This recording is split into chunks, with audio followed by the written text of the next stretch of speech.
আসসালামু আলাইকুম ওয়া রাহমাতুল্লাহ।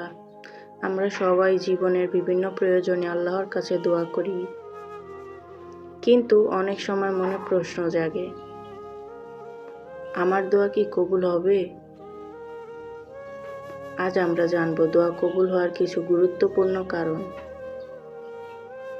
প্রথমত, দোয়া শুরু করুন আল্লাহর প্রশংসা এবং নবী সাল্লাল্লাহু আলাইহি ওয়াসাল্লামের উপর দুরূদ পাঠের মাধ্যমে। হাদিসে এসেছে, দোয়ার আগে আল্লাহর প্রশংসা ও দুরূদ পাঠ করা উত্তম।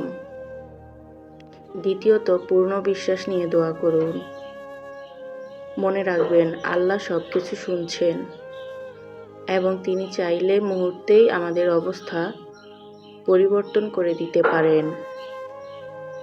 তৃতীয়ত, হালাল উপার্জনের প্রতি গুরুত্ব দিন। রাসূল সাল্লাল্লাহু আলাইহি ওয়াসাল্লাম উল্লেখ করেছেন যে হারাম খাদ্য ও হারাম উপার্জন দোয়া কবুলের পথে বাধা হতে পারে। চতুর্থত, দোয়া কবুল হতে দেরি হলে হতাশ হবেন না। অনেক সময় আল্লাহ আমাদের জন্য আরও উত্তম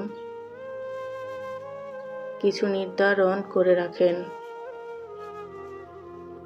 তাই ধৈর্য ধরে দোয়া করতে থাকুন। পঞ্চমত, দোয়ার বিশেষ সময়গুলোকে কাজে লাগান, যেমন 1. তাহাজ্জুদের সময়, 2. সিজদাহ অবস্থায়, 3. আযান ও ইকামতের মধ্যবর্তী সময়, জুমার দিনের বিশেষ সময়। এই সময়গুলোতে আন্তরিকভাবে দোয়া করলে কবুল হওয়ার আশা আরও বেড়ে যায়। প্রিয় দর্শক, মনে রাখবেন, কোনো দোয়াই বৃথা যায় না। আল্লাহ হয়তো সঙ্গে সঙ্গে কবুল করেন, অথবা ভবিষ্যতের জন্য উত্তম কিছু সংরক্ষণ করেন, কিংবা কোনো বিপদ দূর করে দেন। আসুন আমরা সব সময় আল্লাহর উপর ভরসা রেখে বেশি বেশি দোয়া করি।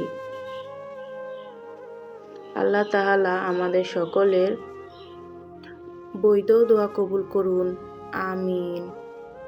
ভিডিওটি ভালো লাগলে চ্যানেলটি সাবস্ক্রাইব করুন।